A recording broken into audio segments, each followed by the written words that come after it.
Alright, everybody. Samari to everyone out there. Says Samari Dark Arts back once again. This is a 100 video, guys. This is video 100. That's right. Wow. I mean, I know I've been on YouTube for a couple of years now. Maybe, I don't know, 3-4 years since I started all this. But to finally get up to 100, I guess it's an achievement in some level, some way.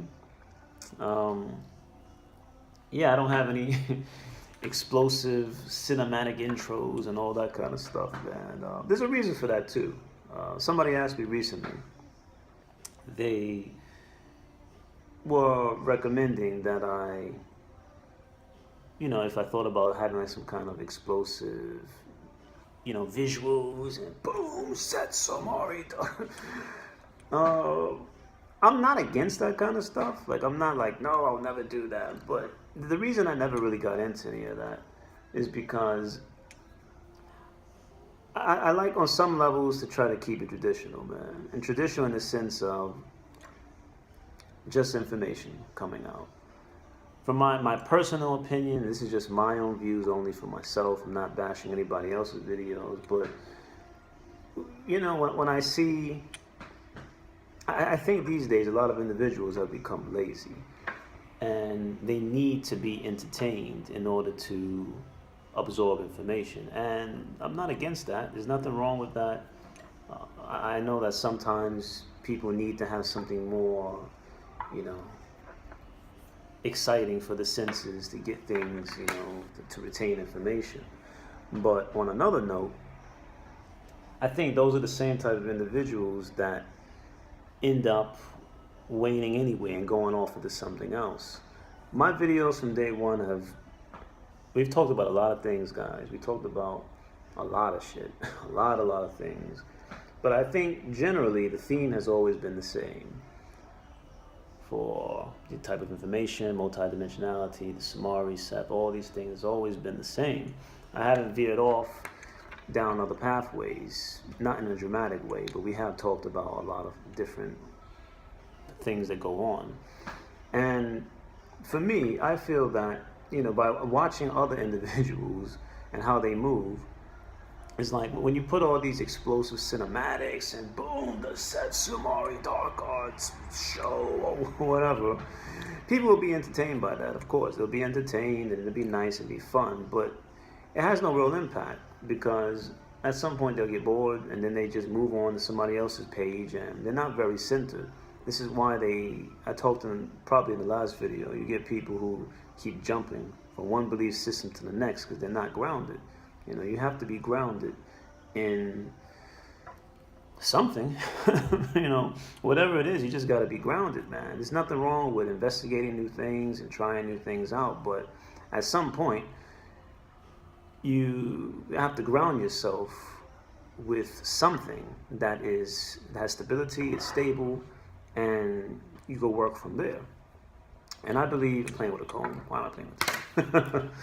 But I believe that from day one all the way up to now, I have been guiding all of you down the pathway, which is the best choice, the best option. And it may be, people may debate, say, well, it's not the best. How do you know it's the best?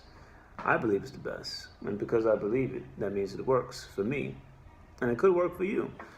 And the best way to go is with seeing yourself as the center of it all.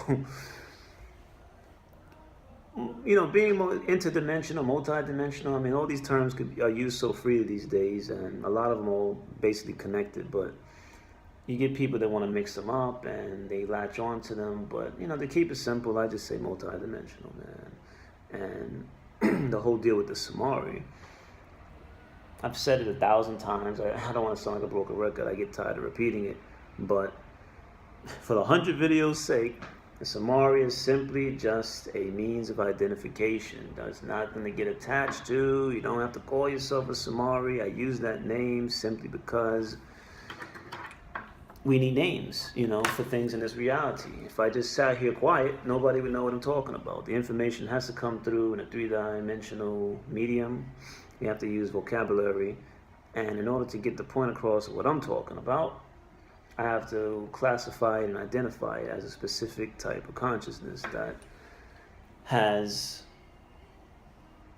key characteristics to itself. So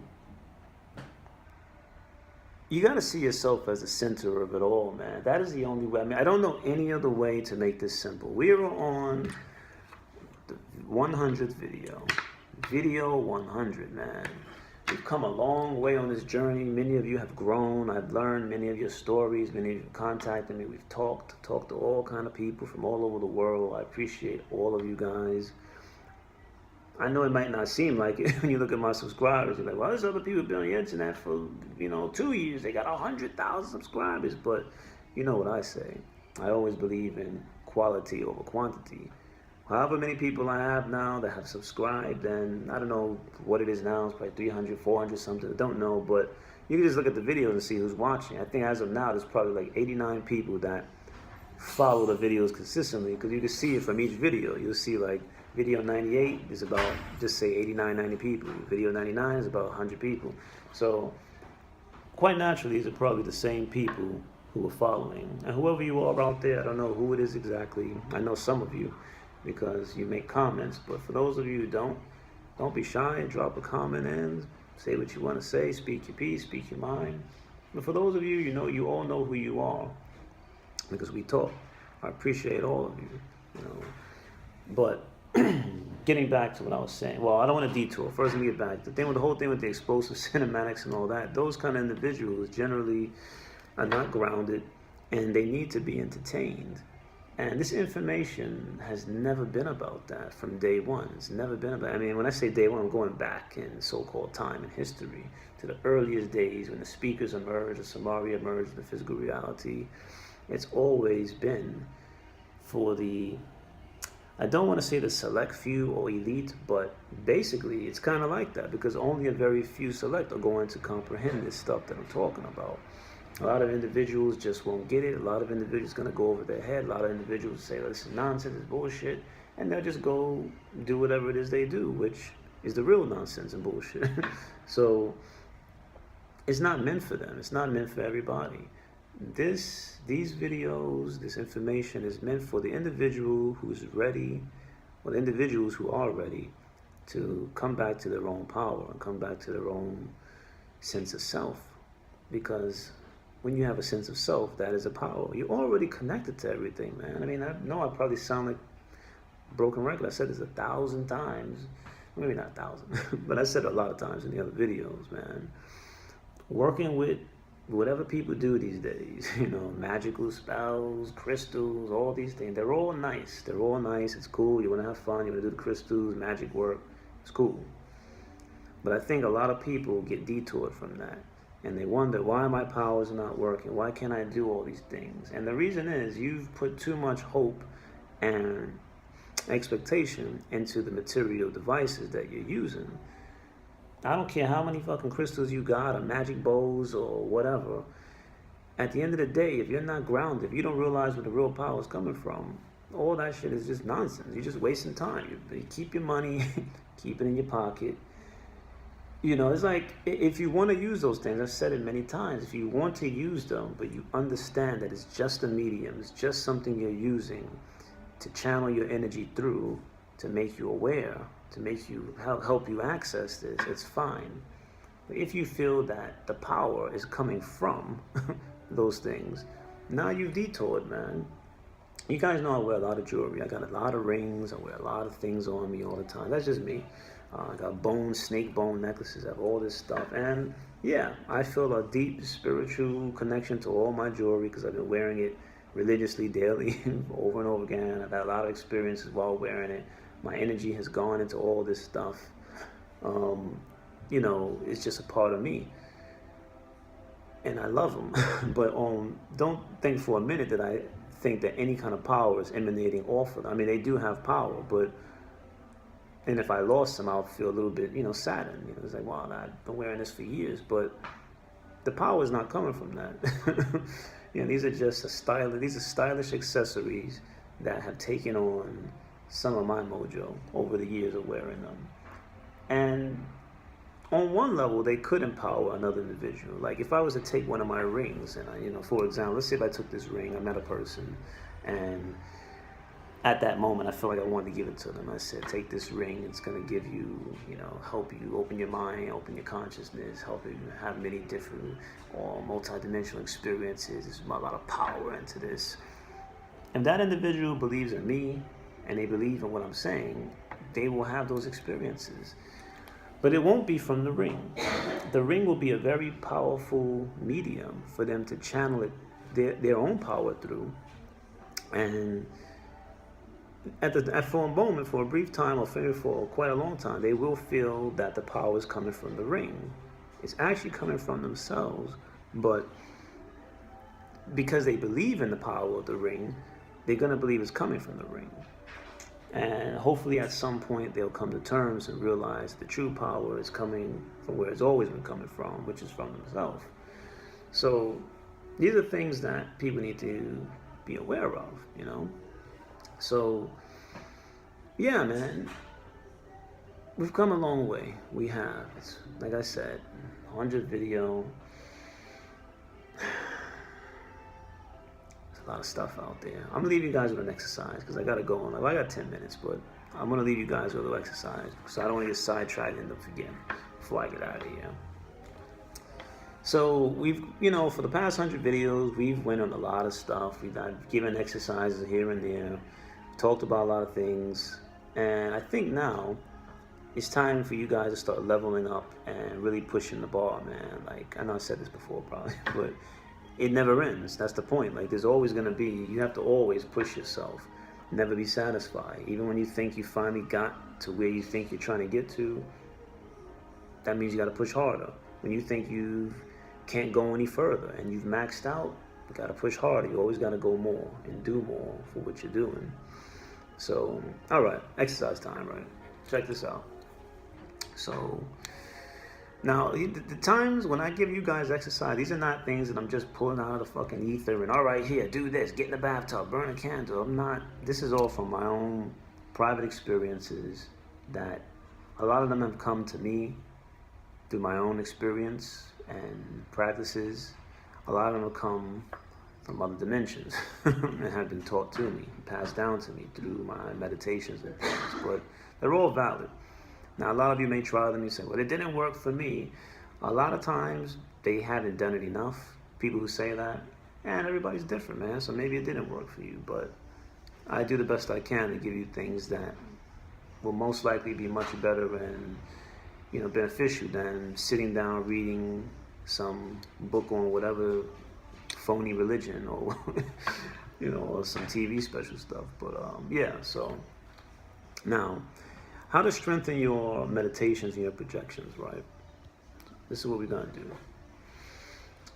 We talked about the bathtub experience before, right? We've done that. We've gone to the bathtub. I had you guys, you've burned the candles if you had access to that, or if you can't put candles in the bathroom, you've meditated in the dark. You've done all of that. But there's another part. There's always other parts to the exercises, right? One exercise can spin off and have like a whole slew of alternatives to get into. Now, when you're in the bathtub, right, you want to make the water hot. As hot as you can take it. Like, don't get crazy. Don't make it where your skin is melting off, but get it real hot, right? To the point where it's not unbearable, but borderline. You feel like you can stand it. Not to where it's like painfully uncomfortable, but you want it so hot to where, how do I say? It's not painfully uncomfortable, but you can bear it, if that makes sense. So you can chill, you can relax, you can get in there, relax, but it's gonna be hot. And this is probably most likely gonna be hotter than your usual bath, or whatever it is. So whatever you take as an acceptable bath, or usually crank it up just a little bit more. There's a reason for this. A lot of you, when you do your meditations, you're kind of weak in them. You can't hold projections long, you can't go deep enough, you can't stay long enough without worrying about what's going on TV or at your job or whatever. And I got 5 minutes, I gotta speed this up. But the purpose of this is, right, In this bathtub with the hot water, you want to close your eyes and go into your deep meditation and see where it's taking you, right? Now, there's going to be different ways for everybody. Some of you would try to go places in your mind. Many of you will be able to clear your thoughts and naturally be taken somewhere. That's probably the best alternative. But it can go either way. It doesn't matter. You can either clear your head and see where you are taken, or you can actually try to project yourself somewhere. This exercise is going to work for both ways. Now, the difficult part is, on one part of your mental state, you're going to be stressing about the water. You're going to keep saying, oh man, this is too hot. This is too hot. I can't do this. This is too hot. I can't focus. That's the purpose of the exercise. You have to get to the point where your mind detaches from the body. Your consciousness separates, where you have the physical is in the bathtub, but your mental can project to another place. I'm not necessarily talking about a so-called astral projection, but it's very closely related, actually, because these things are all the same. But the key point is, if you can project yourself into another scenario and completely forget about the hot water, you've achieved it. You've achieved a very big step. Because now you could try there's a lot of variations to it. You could try to visualize yourself in a cold place. And that's a challenge. You're in hot water, you're visualizing yourself in the Arctic, or on a snowy mountain or a snowy field, or just very cold weather. That's one exercise. Or it could be anything. I mean, there's no limitations on this. You could project yourself to anything, anywhere. The main key point is that how long will you be able to hold that projection that you're in without bouncing back to, oh, this is too hot, I can't stand it anymore. The longer you can project, the longer you can hold the image and whatever scene you're in, the stronger it's going to make your mental state. Why? Because for those of you who have weak meditations and weak visualizations and weak projections, when you do these things out of the bathtub, it's going to be much easier for you, because now you don't have to stress about hot water or the temperatures rising or I'm sweating and all that. You're going to be able to project faster. Your projections are going to become more powerful. Your thoughts are going to become more swifter and simpler, because you won't have this alternative to stress about. And that's what it's all about, man. This is like on some real training stuff, man. You got to train yourself. A lot of individuals have become weak, mentally weak. Everybody is lazy now. Everybody's too goddamn sensitive. I mean, you say one little word to them and they want to sue you because, oh, he called me fat on the internet. I'm bad. It's like, oh God, please, man.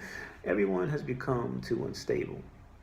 And it's been that way for quite a long time. We come from greatness. We all do. There's other portions of yourself that are considered gods in other realms of reality. For whatever you think a god is, that part of you exists in other alternative realms of reality that exist right now, parallel to this one. So to know that you have these other selves that are practically seen as gods because of what the abilities they have in these other realms of reality, and you're sitting here stressing about, oh, someone called me gay on the internet, someone said I'm a loser, someone said, just whatever, man. It's like, grow up, wake up, and move the fuck on. Let that shit, brush it off your shoulder and keep it moving. What are you stressing about that for? You are a god growing in... I can't even think of the words. Because it's just, we've talked about this many times, man. But it's like, you God's couched in creaturehood, as Seth used to put it, man. And it's true. We're in a training time now, but this is, for a lot of us, we all advance at different levels, man. But there's things I'm going to start talking to you guys about that I haven't talked about in the past because I felt you weren't ready. But I can't hold back for those of you who are ready. So I can't hold everyone else back, So we're going to be moving, advancing forward. But you're going to learn a little bit more things about me, about where I come from. When I say come from, I ain't talking about New York. And things I've been learning and picking up, and things that I'm still working on and training on, that may sound crazy to some of you, but it's just what it is. It's reality, man. But pretty much, you got to be grounded. I'm grounded. I'm in this reality right now, temporarily in a physical state, but I have other shit that goes on in other realms, man. So, and you do too. You're just not aware of it. That's my comb again. Stop touching the comb, man. Well, you know what that's for. Come on, do brush. Hold up. Oh shit! See that? I don't know. You know, this side I said was weak. I mean, it looks unbalanced, man. I got this side is looking, you know, it's coming in. It's only been a few weeks. It takes sometimes 2-3 months. This side, it's come on, it's coming in. I mean, it's better than it was. Still moving slow, but fuck it, man. What can I do, man? I'm gonna endure and wait.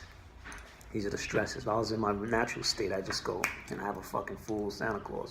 But unfortunately, these are the limitations of physical reality with humans. So, here's some of the things I have to deal with while I'm here. But, yeah, man. Gotta go in a minute. Just waiting for a student. They're not here yet. So when they come in, I'm gonna jump off. But I'm gonna keep talking till they come in. Because if they don't come, I'll just keep going. But yeah, man. So that exercise I've given you, that's what you need to do, man. It's going to help a lot of you out. It's going to help your meditations. It's going to help your practices. Overall, it's going to make you, I mean, it's not going to solve all your issues, but it's going to help you start on the path of becoming much more stronger in your practices. It's like I said, cats have become too lazy, man. They want everything, give it to them on a silver platter. They want to pick up a book, or not even that, they want to go to a seminar and access your true power for $2,000 on a 3-day trip to Hawaii. It's like, what the fuck does that have to do with anything, man? You know, or spiritual cruise and get your certificate. I have my multi-dimensional being license. It's like, it's all nonsense, man. It's just nonsense. You don't need any of that shit. You're connected to the source. And you gotta know where the power comes from, man. You don't have these issues. But, yeah, man. Just remember that. To finish on that note, remember that always, where your true power comes from. You're connected to the source, man. You have a private connection with so-called God. There's a lot of names. Some people call it Allah. Some people call it all that is, God, the one, the source, the power, whatever. It's all the same thing. It's all the same thing. There's one force, and you're connected to it by default, because all that is has manifested itself into endless realities, and we are a portion of that. This is why murder is nonsense, because what are you killing? This is, you may have heard, you're killing one person, you're killing yourself. Because we're all basically, you know, the term brothers and sisters is thrown around a lot, and on one level it does not really true, because you're locking it down to specifically gender, and there really is no gender, only in certain physical realities. But at the end of the day, the reason why you would say brothers and sisters is because we are. We all come from the source. I mean, I know it sounds crazy. It's kind of a difficult concept to grasp, but when you really sit down and meditate and think about it, we all come from that one source. So we're basically all one. That's what you hear people say, we're all one. It's true. When you start accessing these other realms, you don't just know it on an intellectual basis, from intellectually, you will feel it. And that's the difference with the stuff I'm talking about. All right, I got to roll. This chick just came in. All right. SUMARI to everybody out there. Get back at you. Do the meditation. Get in the bathtub. Get naked. Later.